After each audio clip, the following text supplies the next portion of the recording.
Hi, I'm Jamey from Still My Art Games, and one of my favorite games over the last few years is Dune Imperium. It's a worker placement game that combines deck building in a really satisfying way, and crucially, it's a game where you really only need 10 victory points to win. So the points it's very clear how you get points. It's much more difficult to actually get them, or some of them at least. But I really like the tension of the game. It's a race to 10 victory points, and maybe to get a few extras to break ties. I love Dune Imperium. And I didn't even rush out to play Dune Imperium Uprising because I love Dune Imperium so much. But I finally got to play it, and I really, really enjoyed it. I really loved Dune Imperium Uprising, and I played it soon after watching Dune 2, so the timing worked out perfectly. I have two mechanisms that really stand out about the game, two that I really, really love. There are a lot of little like nuanced things, differences between the original game and this one. I like those things. I like those nuanced things, but I'm going to focus on two fairly big differences in Dune Imperium right now. One of them is the use of spies. So between most actions in the game, maybe even all actions in the game, are these little places where you can place spies. It's a worker placement game within a worker placement game. There are certain times in the game where you are allowed to place a spy. And when you do, it's a little cylinder, and you put that little cylinder on one of these spaces if it's available. And it does one of two things. It means that on a future turn, or on a turn, when you place a worker on one of these connected actions, you can remove the spy to draw a card.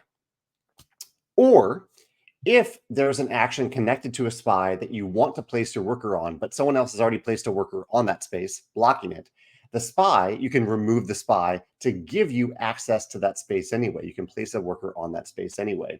So two different uses of the spy. Both are good. They both kind of ensure that you will get to use the spy at some point if you actually place a worker on those spaces.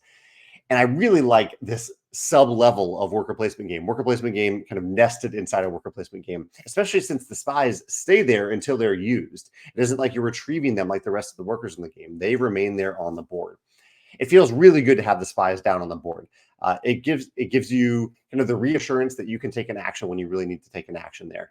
And as an added benefit, if there is not tension when you place it, when I need to use the sword master and no one is blocking it, I can just pick up the spy and draw an extra card. Drawing an extra card is very powerful in Dune Imperium.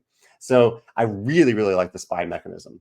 The other mechanism that I really enjoy about the game, the new mechanism, actually, this is more of an additional mechanism. In the original game, there was one space on the board, not certain spaces, one specific space where you needed to have at least 2 influence in a certain faction to be allowed to place a worker on that action space. It was for the Fremen faction. If you had at least 2 Fremen influence, you could place a worker on this action. And I think the designer realized, oh, this is a pretty cool mechanism. I can do this for every faction, not just the Fremen. So in Dune Imperium Uprising, there's one action on the board for each of the different factions that have this requirement that you need to have at least 2 influence for that faction to use that action. There's also there's 3 factions like that. One of the factions has a specific card in the game that you can attain, but you can only gain that card if you have at least 2 Bene Gesserit. But I love the addition of this. I love that this action that I already enjoyed was expanded to make each faction feel a little bit more unique, and that if I advance on the Spacing Guild, that means that I now have access to the space. Whereas if I don't have access to it. It leads to more paths in the game and games feeling different from game to game depending on how early I move up on one guild opposed to another guild. Not just guild or faction, whatever you want to call them.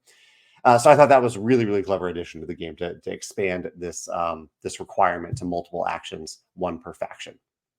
So yeah, that combined with this spy element are my favorite elements of Dune Imperium Uprising so far. I really look forward to playing more and discovering more about the game. I'd love to hear your thoughts if you've played Dune Imperium Uprising, or if you can think of any other games that have worker placement games nested inside of other worker placement games. Let me know about that in the comments as well. Thanks.